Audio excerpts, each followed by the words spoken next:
were not with us before. I'm just going to go a quick. All right, so we look at hormone imbalance, and we say that it's that feeling of bloatedness, irritability, which comes from the shifts in your hormones, and that hormones, they are chemical messengers that impact the way our cells and our organs function. So actually, it is the release of chemicals into our bodies. All right. And these chemicals, when they are released, then they are going to tell our body, especially the glands are going to release them into the various section of our bodies, telling it how it ought to be functioning. It is normal for these hormones to shift at different times in our lives. All right, such as before or during our periods, during pregnancy and menopause. So these are the time, especially when these hormones would have been changed a little. All right.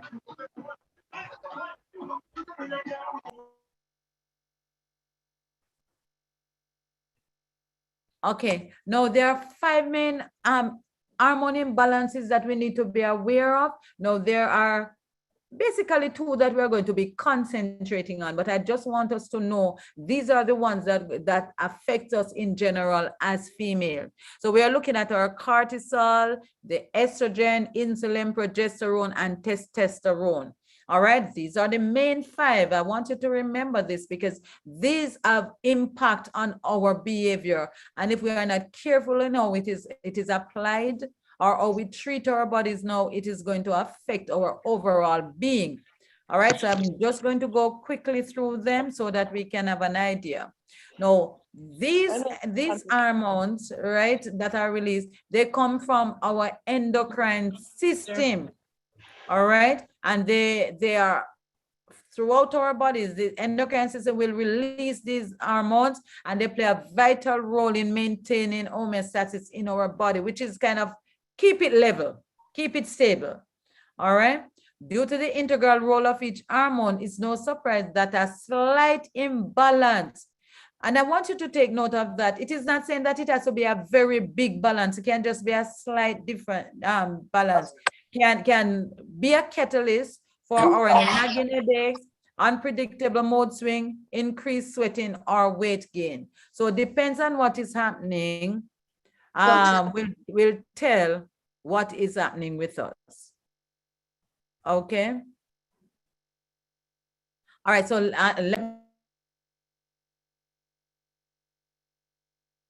let me look quickly at them just to give you an idea what these 5 hormones are. Cortisol, this is the one that is produced in your adrenal gland that helps regulate your blood pressure. Now, you're going to be bright students because after this, you're going to know a little about cortisol, where it's from, and what it does. Now, cortisol is coming from your adrenal gland. Now, your adrenal gland sits right on top of your kidneys. It's like a little cone. All right, looking kind of yellowish, right, sitting on top of your kidneys. All right, and this is what is going to now regulate your blood sugar, your metabolism. Your metabolism is how your body function, the rate at which it function, the rate that it uses up glucose and fats and all of that. It's also look at helping us with our inflammation, and it's also helpful for our memory. So I want you to remember that when you hear the word cortisol, you must say, oh, I remember in this symposium we had talked about cortisol. It's right at the adrenal gland. The adrenaline is sitting on top of my kidneys. So you do your association, okay? And I want you to remember, if you cannot remember everything that it does, please remember that it's going to regulate your blood sugar level, inflammation in your body is there, and this memory thing. And also, it is what we call the response to our stress hormone. Okay, so anytime there's any stress in the body, it is your cortisol that releases this hormone to deal with this. Okay, and while this is going, your digestion and your reproduction system is shut down.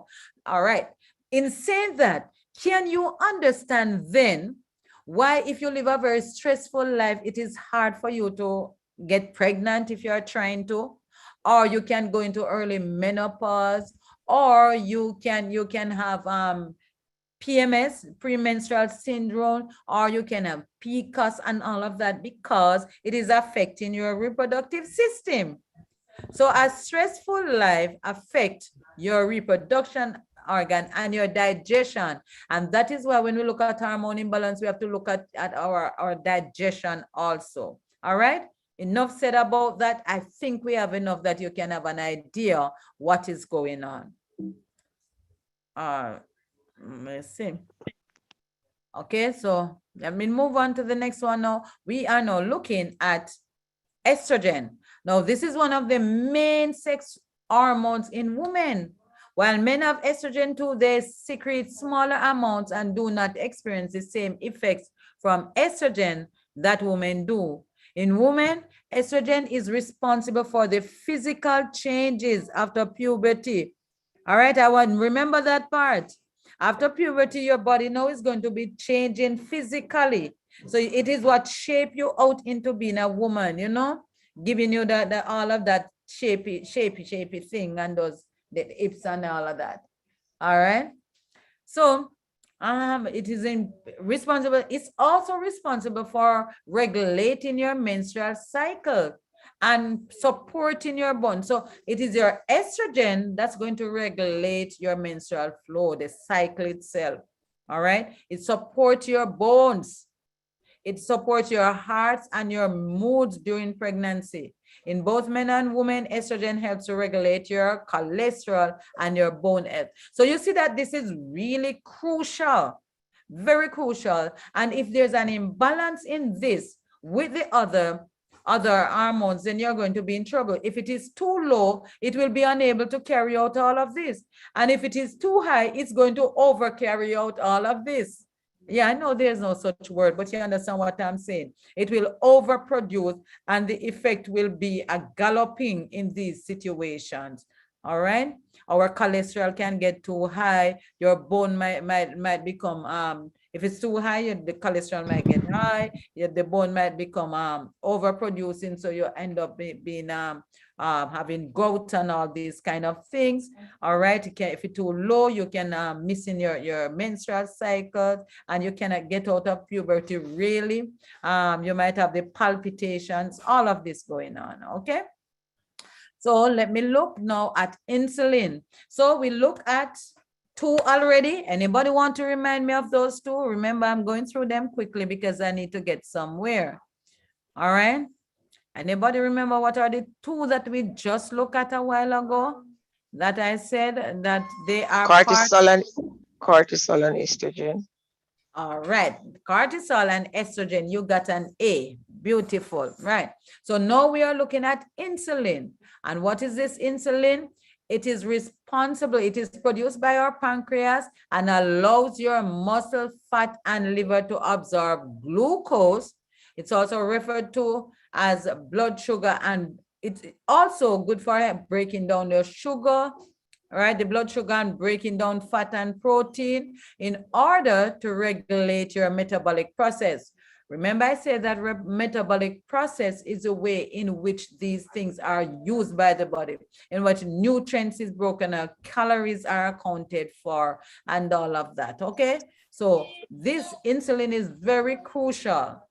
And even before I get there, I want to say this to us as females: be careful how you eat, because how you eat going to affect your insulin level. And if we are given to eating a lot of refined food, we are going to find ourselves in serious trouble. Now, when we were children, we could have eaten them and got away with it because guess what? The metabolic process was high. You know, it was really high, so things can be broken down easier. But as you get into like in your 30s and going on to 40s, then you're in serious trouble if you're given to eating a lot of starchy food. This is going to come back to haunt you. And it's going to affect when you get into the menopausal or perimenopausal phase.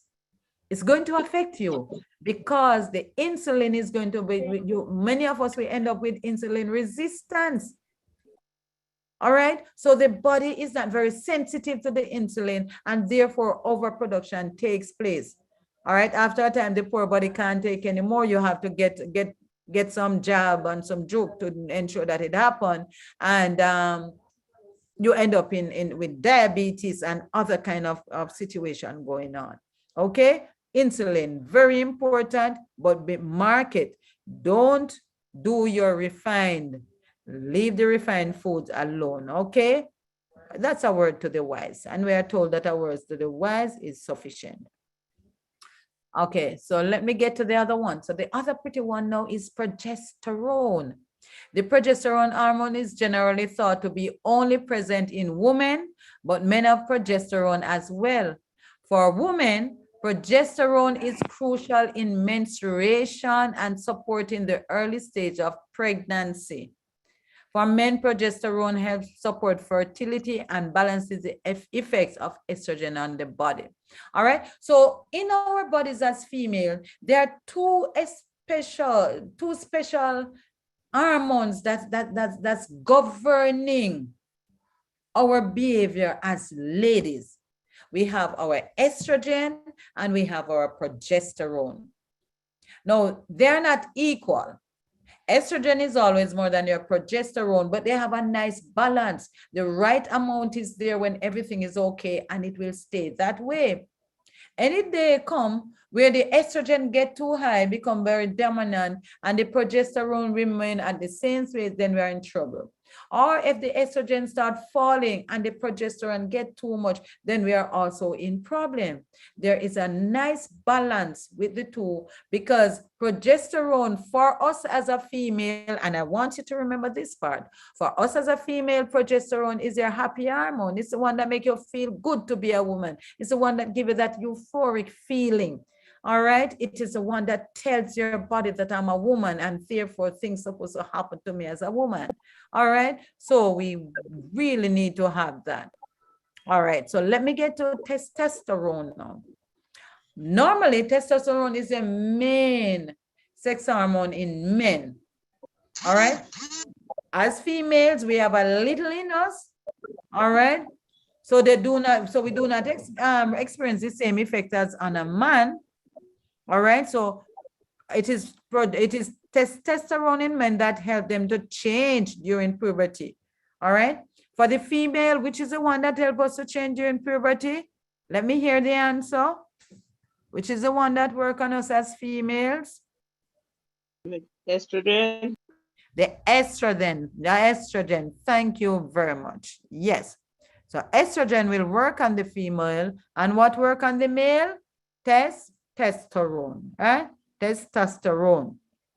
So testosterone for the men to make him into a man, and estrogen to make us into females. But there ought to be a balance also, because you don't want to be a woman and your progesterone not working and you're grumpy and moody and can't able to be happy and miserable, and you know what I'm talking about. All right. So let's go. Okay, so let's go. As we age and our body changes, our hormones fluctuate to adjust to these changes. It is natural to feel some symptoms related to fluctuation in hormones. However, if your symptoms persist or worsen, your primary care physician can help you manage your condition. All right. So I know sometimes there's this saying that age is just a number. Please do not subscribe to that. It is not true. Your body knows that age is not a number. As you go through a certain stage of your life, your body changes. And that is why when you pass like 35 and you're pregnant, you're considered high risk, and they monitor you different. Why? Because your body changed. It's not just a number anymore.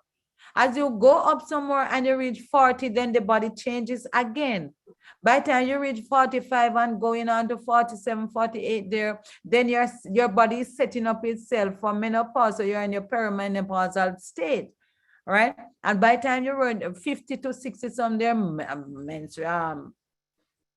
menopause sets in. So the body changes. And if we bear that in mind, then we start doing something about it before we get into a terrible situation. Why am I saying this? menopause does not come upon us unaware. We know it's coming. You are alive as a woman. It is coming. It is coming. It's going to, unless you die before, it is going to catch on us. All right. So therefore, what you can do is pre-prepared. The body needs certain things to keep it going, such as your exercise, your proper diet, your rest, your reduce your stress, all of these kind of conditions, you have to take care of them, because if not, they're coming to meet you down the road later on. Make sense? Understand? All right. So let me look. Your hormones are important for regulating many important processes in the Bible. Oh, I'm sorry, in the Bible. Okay, in your body. All right. Including your appetite, your metabolism, your deep sleep cycle. All right. Your reproductive cycle, your sexual function, your body temperature, and your mood. This is your hormones. So literally what it is saying is that our hormones make us who we are. All right? Make us into who we are. Levels of hormones fluctuate naturally in different stages of our lives, as we have said before.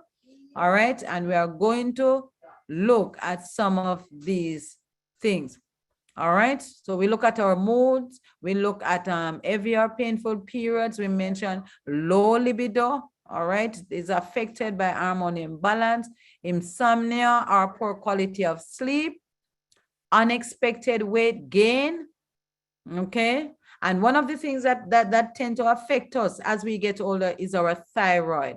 It can either become overactive or underactive. Okay, many persons as we get older, this is one of the problems that we end up with, and therefore we end up gaining weight also. And another thing is that we end up with skin problems. All right, chronic adult acne, and even different kind of pock mark coming on our skins and all of that as we get older. All right, this is hormone. All right, another thing that can affect us is the fertility problems.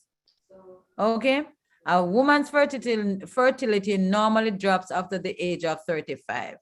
Okay, so all the things that were presenting itself for a woman to get pregnant, as we start getting older in the 35 and going on, then it start minimizing itself. All right, and we did mention about the follicle stimulating hormones. All right, and we talk also about the luteinizing hormone. So these are the two ones that are basically involved in us becoming pregnant after 30. Well, becoming pregnant, and after 35 it might lower itself. Some women, as we get older, you find that they start suffering from headaches. All right, a lot of headaches, weak bones. Remember, we talk about bones when we're looking at estrogen from way around there. Yes, falling levels of estrogen can weaken our bone as we get older. All right, vaginal dryness is one of the things that ladies have been complaining about. No, ladies, I'm saying to you, do not sit and wait for these things to happen to you to do something about it. As you get older, if you reach 30, you are going to reach 35. If you reach 35, by God's grace, if you reach 35, plan that you're going to reach 40. And if you reach 40, plan that you're going to reach it. You know, the Lord might put us to sleep, but I'm saying in general, plan, you know. So therefore, it means that your body is going to go through a lot of things. And there are things that don't say, I know it happened to such and so, but you know, and not going to happen to me. If it happened to one female, it can happen to other females. All right, you do not have to suffer any of these things. And this is because of hormone imbalance also. Okay, so low estrogen tend to be a problem with us because our bodies are not producing enough estrogen. And these symptoms can include hot flashes, night sweats, vaginal dryness, joint and muscle pain, brain fog, bone loss, and low sex drive. All right, so with all of that knowledge that we had just recapped, let us how we are going to be treating this situation right now. What are we to do? It is there, but our God has promised us that he will not leave us comfortless. He said, I am the Lord that healeth thee. Whatever is our situation, our God has put something in place that we can be well. And let us look, I want us to be able, I want you to take your notes from this part. What do I do? Because you know if you have hormone imbalance, if you are moody when you're having your menses, if you're perimenopausal, if you are into menopause, if you have bloatedness, any kind of changes that happen to you during your menstrual time, then you know you have hormone imbalance. And that include period pains. It is not natural. Okay, so know that it's because of imbalance. Okay, so how do we treat? We're going to be looking at eating anti-inflammatory polyunsaturated fats. We will look at those. Reducing your exposure to endocrine disruptors. We will look at that. Getting adequate sleep. Ladies especially, because we have to take care of mama, papa, children, everybody. And do all kind of housework and work outside, and do our life is one constant going. But bear in mind that if you don't take care of yourself, very soon you'll be of no use either to others or you, and not even to the Lord himself. All right. So getting adequate sleep is important. Learn to go to your bed on time so that you can wake up on time.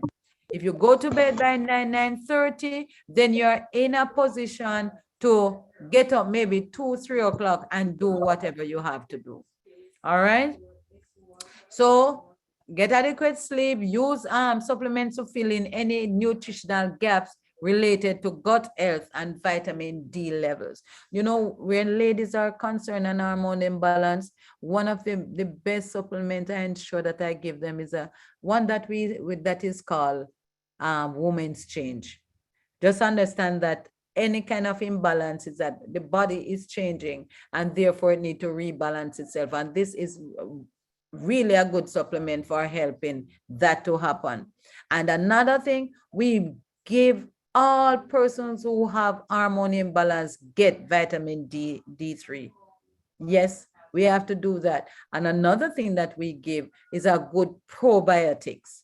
You understand? So we give a good probiotics, because if the gut is not working well, then almost everything else will be out of whack. All right?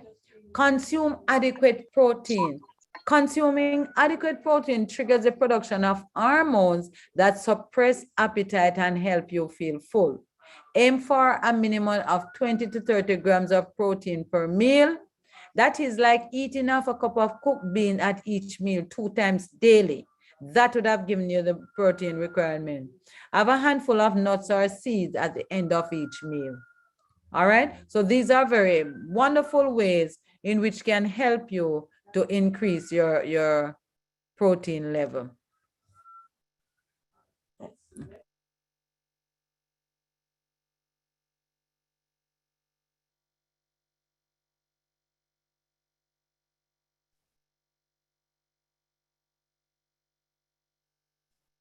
All right. So this is this.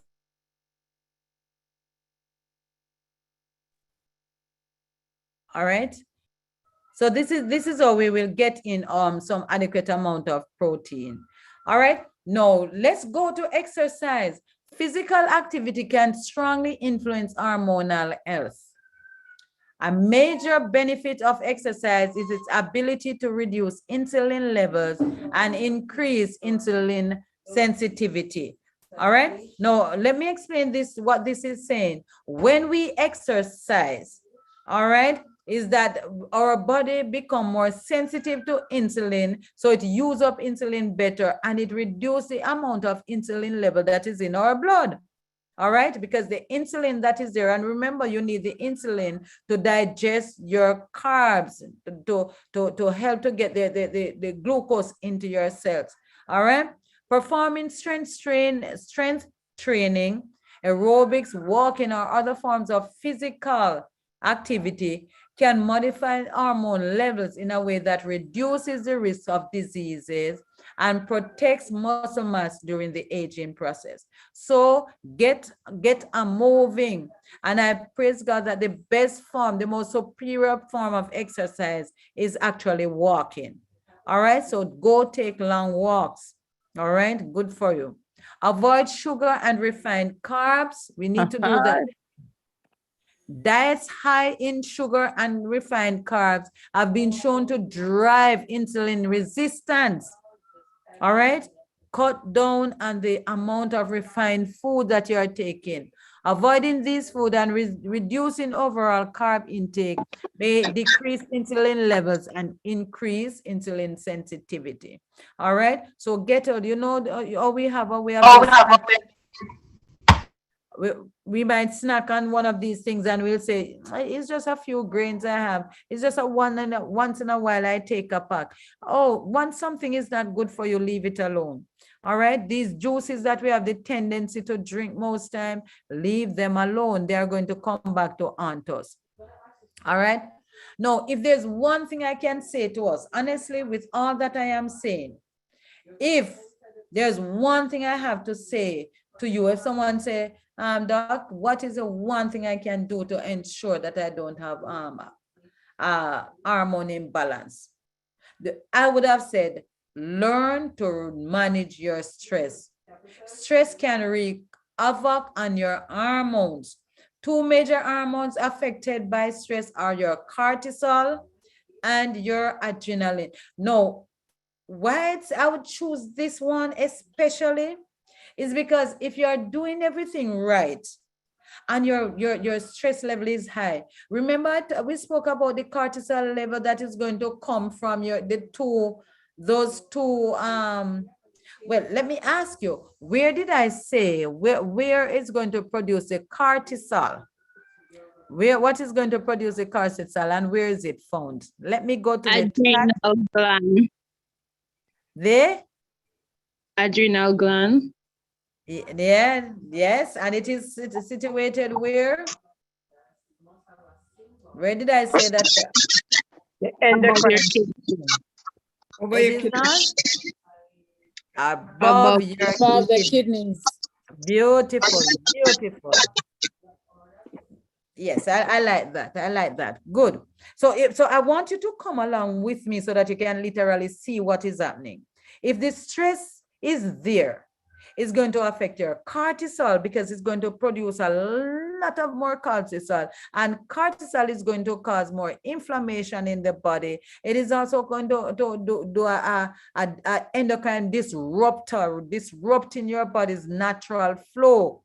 All right, and everything else, your gut is going to be affected, your reproductive health. So all of our hormones inside there that deals with our, because remember, hormone imbalance has to do with our reproductive health. All right, so if you're going to trouble that, we are in big trouble. So if there's one I could say to you, if one, because this impacts every other thing that you will do, everything else. All right, manage your stress. That's why the Lord, you know, when I read the word of God, you know, I recognize that the word is deeper than what we read. When he said, take no thought for tomorrow, sufficient unto the day is the evil thereof. He meant every word of it. Why? Because when we start worrying and thinking about tomorrow, we think about the mortgage, we think about the school fee, we think about the gas to buy, we think about so many things that they actually want us to tear our hair out. Right? There's so many things that's bugging down. We borrow tomorrow trouble from today. And when the Lord said, cast all your cares upon me because I care for you, he meant it. He meant it because he knows that when these things are happening to us, we are going to be so sick without being of no use to anybody or ourselves. And when he tells us again, he said, be anxious for nothing. Anxiety causes stress.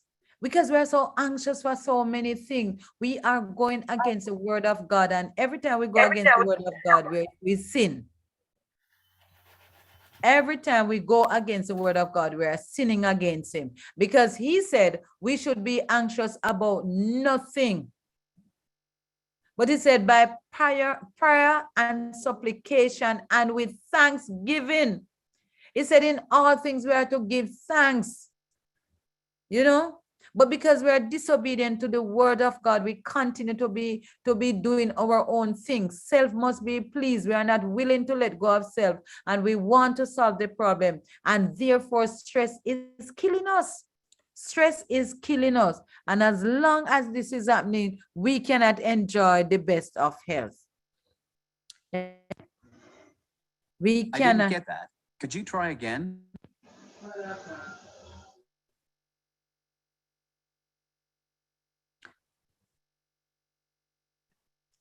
All right, I don't know what is happening with my computer. All right. Consume healthy fats. All right. Consume healthy fats. No, don't think because maybe we are on the side with more blessings that we should not be taking in fat. It is very important that fat is in our diet. So include high quality natural fats in your diet, as this may help reduce insulin resistance and control your appetite. Now, including these in your diet, there are different from unhealthy fats, such as trans fat that you'll find in meat and in dairy products and all of that. We are talking like your avocados and your nuts and your olives, your seeds, your olive oil. These are healthy fats that we can put into our diet. The body needs fat. The body runs on fat around your nerve system. All right, we call it the myelin sheath. It is wrapped around by fat. All right, wrap around by fat. So therefore, we want to ensure that we are having fat in our diet. Okay.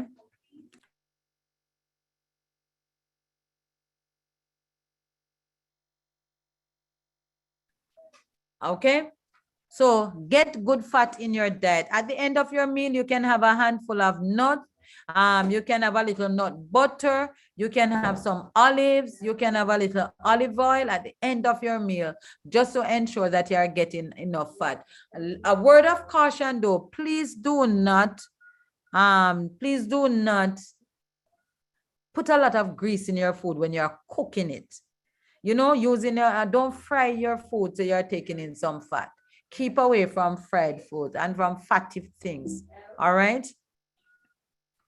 Avoid overeating or undereating. It's very important that you consume enough healthy food so that the body can be fed. Eating too much or too little may result in hormonal shifts that lead to weight problems.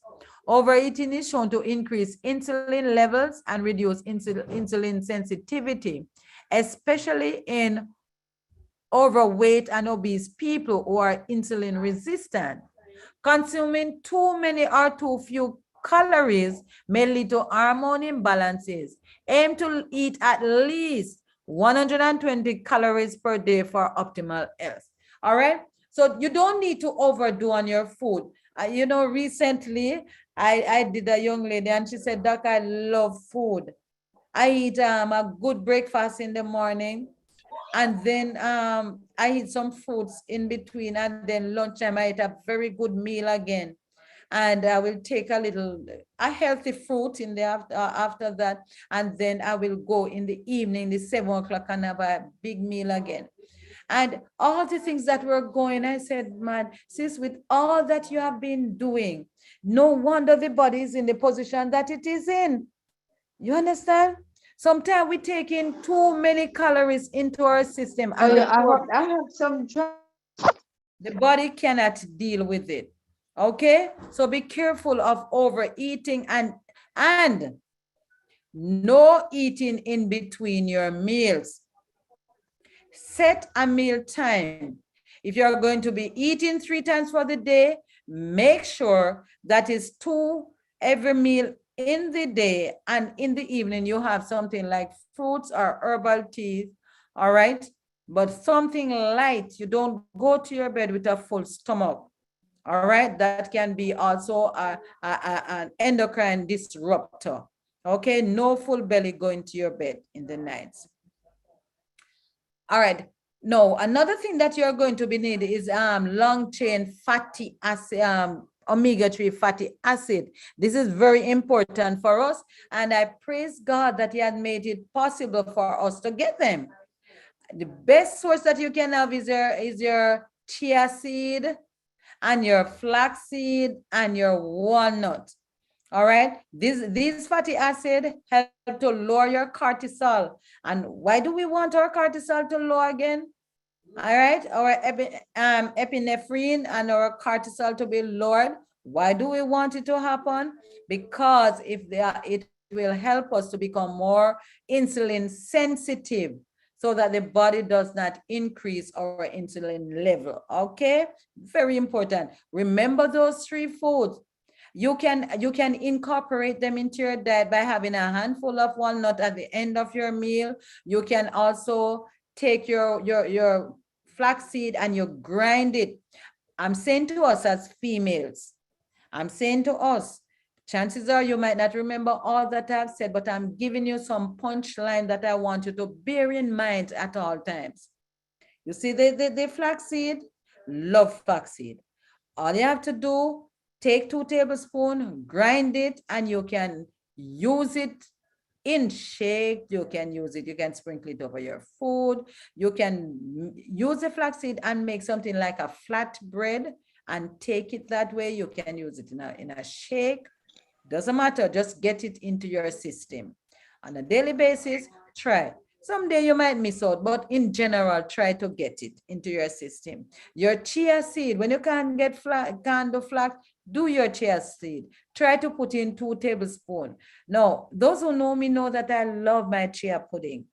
So I will get my chia seed. I will use either almond milk or coconut milk, whichever, and I will blend maybe ripe banana or the papaya, put a little pink salt with it, and mix that together, put it in the refrigerator until the next day.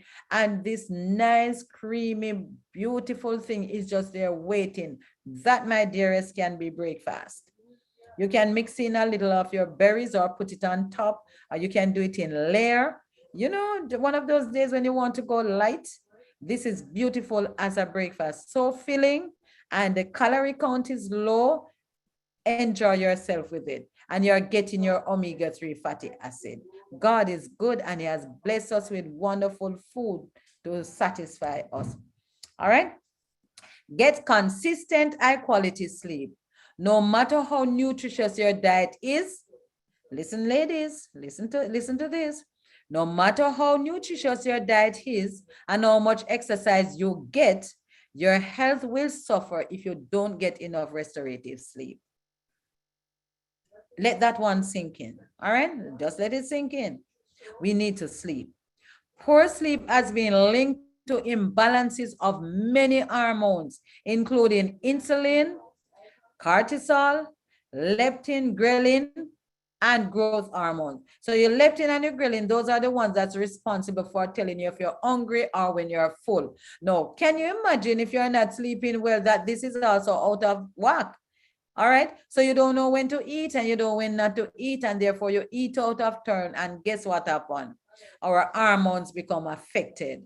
Inadequate or poor quality sleep has been shown to decrease fullness hormones, increase your hunger and stress hormone, reduce growth hormone, and increase insulin resistance. All right. So you see, just by not sleeping well. Now, if you have a problem sleeping, you can use things like skull cap, you have cover, you have chamomile, you have St. John's wort, you have valerian, and of course, my very favorite test is ashwagandha. You have that. Take some chamomile tea and use use it to take your ashwagandha and allow the body to sleep like a baby. All right. Stay away from sugary beverages. Sugar in any form is unhealthy, but when it is in that liquid state, you are in the worst form of your life that way. Okay. And these are some of the way that you get sugar in your system. So it might not be that you see you're eating the literal sugar, but if you take soda or ketchup or the juices in your cereals, in your candies, in your cakes, all right, your cookies, your syrup, you know, like your maple syrup and those. We have like the peanut butters where added sugar is there. So there are so many ways that sugar is added to your diet. All right, consume a high fiber diet. So you want to look at your natural food, your grains and your seeds and your raw vegetables. All right, not so much. Remember, you're doing your raw lettuce, but you do your steamed vegetables. So let me not say raw vegetables in general, giving the wrong impression. So it's a raw lettuce and your steamed vegetables. So this now will increase the amount of fiber that you have in your diet. All right, whole grains. Excellent. Okay. In Exodus 15, verse 26, the Bible tells us that if thou wilt diligently hearken to the voice of the Lord thy God, and will do that which is right in his sight, and wilt give ear to his commandments, and keep all his statutes, I will put none of these diseases upon thee which I have brought upon the Egyptians, for I am the Lord that healeth thee. All right. So one of the things that will help us in remaining healthy is to ensure that we are following the ways of the Lord. Okay, we must be following him.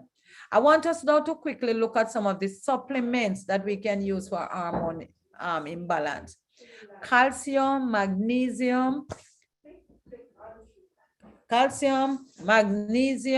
omega-3 fatty acid, the B vitamins in general, excellent.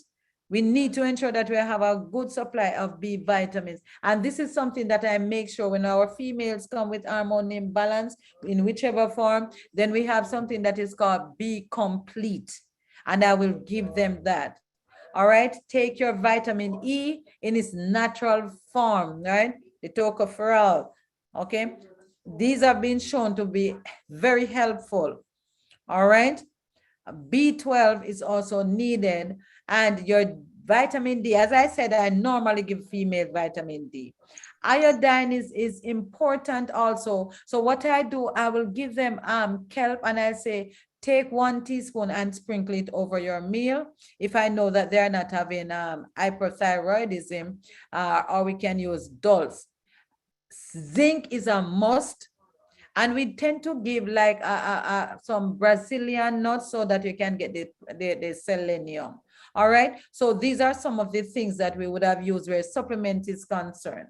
Also, we have herbs that God has blessed us with. Certain herbal remedies may be safe for some, yet dangerous for others. So you don't just go and just give herbs. So the herbs that I'm going to talk about, you don't just take them, because you will have to know what is going on in your system. You will need help to go on these things, right? People who are pregnant, breastfeeding, using hormone therapy, living with endocrine or mental health disorders, or have cancer may be particularly at risk of experiencing dangerous side effects. Among wide spectrum of traditional uses, one of the best one is maca. Maca is brilliant, especially those ladies who said, well, not only that one for this, what I'm going to say. For those ladies who say they're having like the dryness, I would have recommended the maca. I would have given them the wild yam, all right, and the ashwagandha, okay, and black quartz. So for that purpose, I would have used that, okay? So maca is most frequently applied for energy, hormone balances, healthy thyroid function, sexual functioning, premenstrual syndrome, menopause, as well as to help maintain healthy bone, as a tonic for elderly and for helping in convalescence. So, you know, when persons are sick and need to getting back better, that can also be used. All right. In In Psalm 104, verse 14, the Lord give us something wonderful. He said, I have given herbs for the service of man, so that man can go about his labor. And he did not leave us comfortless. He gave us some herbs that are very helpful for hormone imbalance. Now, these are some of the herbs that we would have put in our protocols when we are helping our female. Fennel seed is good. Black seed oil, ashwagandha, wild yam, chase tree berry, red raspberry, black cohosh, marjoram, red clover, thyme, maca, licorice. Now we are very careful with licorice, because if a person have high blood pressure, then we would not give them the licorice, because it as excellent as it is, it has a tendency to increase blood pressure. So if a person is on the lower end of the spectrum where blood pressure is concerned, then licorice is a fabulous herb to use. Kava is also very helpful, and dandelion and milk thistle. Now, let me mention something about dandelion and milk thistle. These are herbs that are beautiful for our liver. If we are going to be looking at hormone imbalance, one organ in the body that must not be overlooked is our liver. Remember, the liver is basically responsible as a driving force for ensuring that your other organs work well.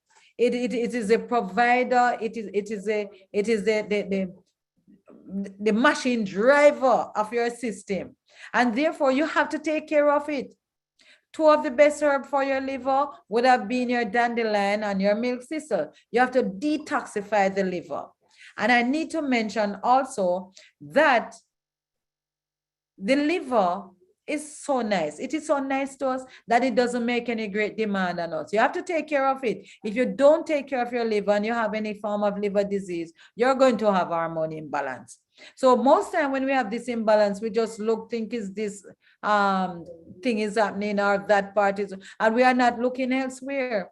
But remember, we are told in Proverbs 26 verse 2, it said that the curse causes shall not come. So when this hormone imbalance is going on, there's something that is causing it to happen. And chances are it could be that the liver is compromised. Not only the adrenal gland, but also it can be the gut, it can be your liver. Do you know what the liver loves? It loves dandelion and milk thistle. It loves anything that is bitter and sour. Isn't that amazing? God make it so very easy for us to know what to do. So anything that is bitter, any food that tend to be very bitter or sour, the liver will be happy. Bearing that in mind, dandelion has a bitterish taste to it, so that is good. And the milk thistle is a liver lover, okay? And lemon juice. If you're not taking say high blood pressure medication, your grapefruit would have been a very good fruit for the liver. Take care of that wonderful organ and it will take care of you. I just want to drop that in passing. Okay, very, very important for us to do that. Take care of our liver so that we can have overall health. Another thing that has to happen, the bowel movement. Bowel movement. The health of the gut is crucial to our overall well-being. We must be using the toilet for elimination at least once daily. The backup of fecal matter is devastating to our health. So more than one time for the day is better, but at least have even one per day. And if you're not eliminating even once daily, do something about it. It is for that reason why we tend to give person probiotics. When we are working on hormone imbalance, we tend to do that because we know that the gut health is very important. Okay, another way you can take care of your gut, increase your cruciferous vegetables, such as your greens, your green leaf, or your broccoli and your kales and your greens, any of them, and your sulfuric vegetables such as like your carrot, all right, your cabbage, the cabbage family, all right, you can do that. You can also take some prunes if you're having problem. This is very good in helping to release your system, and other fibers also. Reduce inflammation in the gut. Inflammation will come if you keep packing it up with a lot of refined food and dairy food and sugary content and tin food. These are some of the things you need to get out of your diet. Not to say you never have a tin thing, but let it be an emergency food. The meat is the same thing. Meat does not have fiber, so it sits in your gut a long time, and sometimes it stagnates there and start decaying and give you a lot of grief. So it is best for us to get into a more natural plant-based diet. You will be healthier for it, and your hormones will be more balanced, and you go through this phase and nothing to tell that you have been there. Okay, God has blessed us with a gut for a very good reason, so that good digestion can take place, but you have to take care of it.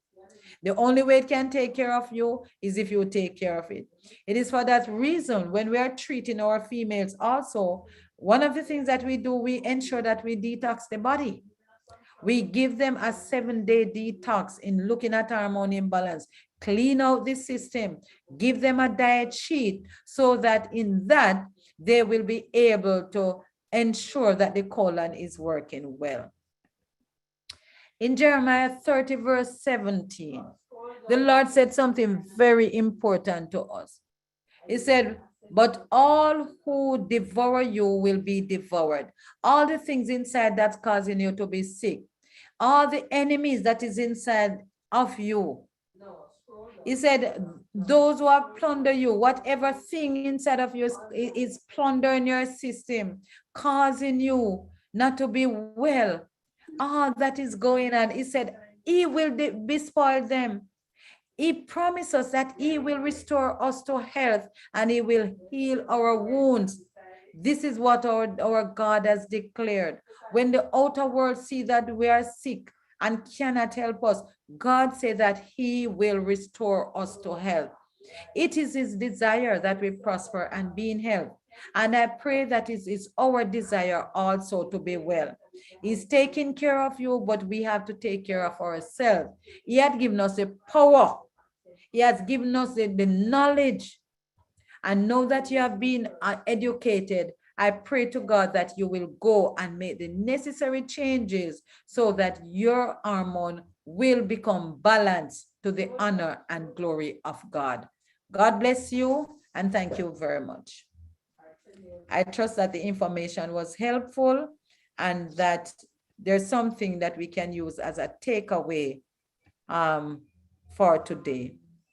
Thank you. Over to you, Sister Donna.